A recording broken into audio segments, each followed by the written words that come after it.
പ്രാർത്ഥിക്കുവാൻ ഇരിക്കുന്ന സമയം നിന്നെയും ഓർമ്മിക്കുവാനാരുണ്ട് ഇവരല്ലാതെയും. ഇല്ലെന്ന് വന്നാൽ കുട്ടികൾ ഒരു വീട്ടിലെ ബറക്കത്തും അതിലില്ലെന്നുമുണ്ട് ഹദീസിലെ. ഇതുപോലെ അബൂ ശൈഖ് എന്നവർ പറയുന്നതാ. അത് ഇബ്നു അബ്ബാസിൻ്റെ കൈവഴി വന്നതാ.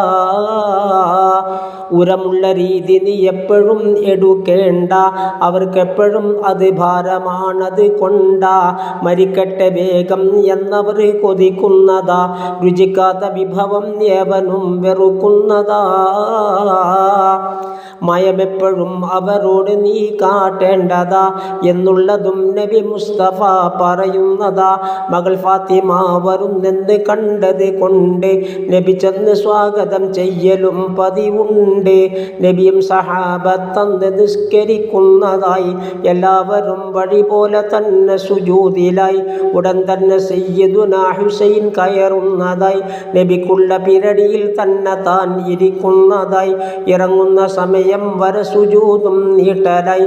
അനുയായികൾ അറിയാതെയും കിടക്കുന്നതായി.